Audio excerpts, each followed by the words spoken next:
Great. What are the best ways to retain Gen Z? This is the next question, right? Because we now we want to keep it. So great question.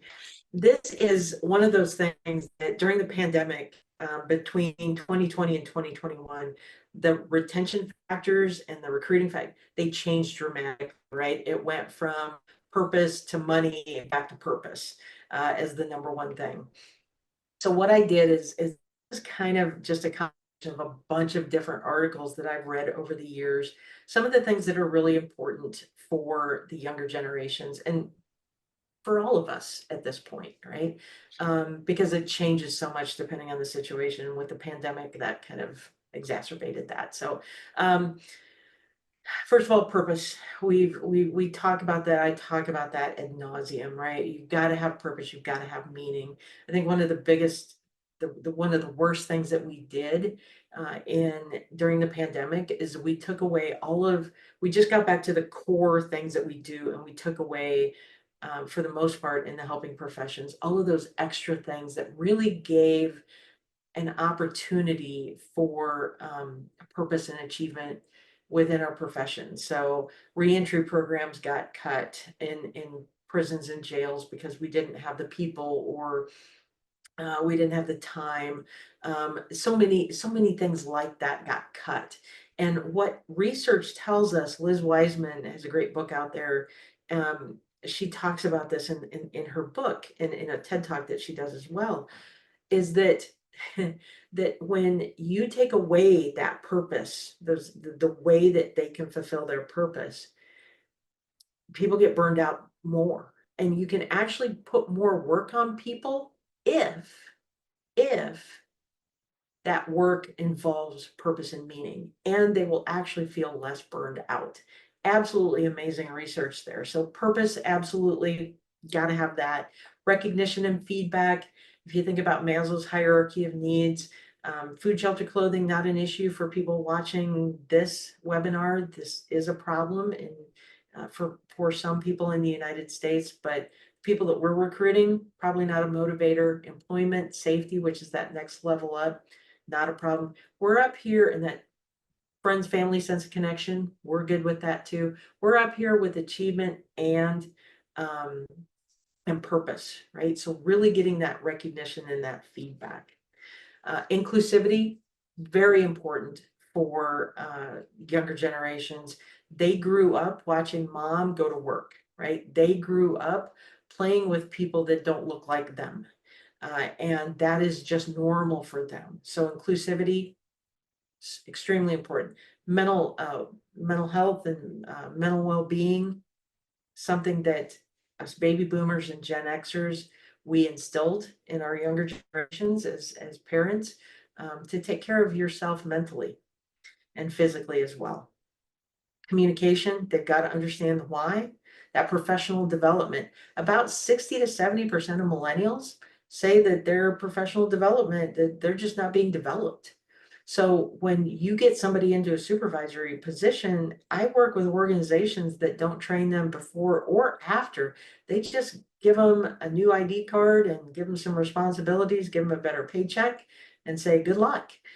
We've got to train people both before and after promotion, because that is a big step, especially to that frontline supervisor position. And then embracing technology. I talk to a lot of administrators, and I'll ask them, how many of you have Chat GPT or some sort of AI program on your phone or on your computer? And right now, about maybe 5 to 10% of them raise their hand. And I'm like, you've got to get ahead of this because this is going to change our world. So, embracing technology and actually using it for good is going to be really important. And then, of course, fair compensation. Money is important to Gen Zers for so many reasons, mainly because they were raised by us Gen Xers. Us Gen Xers, we're spending their inheritance, so they're not expecting any money from us. And they want that security, a good financial foundation in their life. So, Chris, what you got for me? You said something that kind of struck me. It used to be back in the day when I first started working, and I think I suspect you as well. There was all kinds of training available at all of our organizations. I mean, you wanted to learn it, there was a training class, maybe not immediately, but next month or 2 weeks from now, there was something that you could go do and take. And to be frank, I regret not having taken advantage of more of those training Right? opportunities Oh back my in the goodness, day, yeah. you know what I mean? Yep. But now, I mean, so many of our organizations, you talked about professional development. So many of our organizations, their training departments have been cut, or the training departments that do exist, all they can do is just address what's going to keep people legal and on the street, or addressing the immediate needs. So I can almost hear some of our employees say, it's like, well, yeah, professional development's great, but there is nobody to do that anymore. How do we become the architects of our own professional development? How do we know what that means, what that looks like? How do we do it for ourselves in a day and age when so many organizations just simply don't have the training capacity? And a lot of it has to do with that we're short-staffed, and it's just Yeah. really hard. So we'll get into that, we'll get in here in just a little bit, with some ideas on that. So, thanks for that. Okay. So another thing that we can do to retain people is get to know people as human beings and start to think about their dreams, not only inside the organization, but outside in their lives as well. So one of the things that I encourage people to do is this is a great exercise to get to know your folks. So what does it mean for them to live a great story? And start to have a conversation with them about that. What do you want to learn, both in life and in your career, right? What do you want to experience in both your life and in your career? Accomplish, and then how do you want to feel? Right? And just by having this conversation with them, either formally or informally, very important. You get to know them. That feels normal and natural to them because they've always had that authority figure there, right? So they like it having you around and knowing who and what and they want to know you as well. Right? I'm not talking about the lazy people, I'm talking about your go-getters, right? But having this conversation and then helping them fulfill that is going to be really important for them. So just an exercise that you might want to think about doing. Also taking care of them as a whole person, not just as an employee.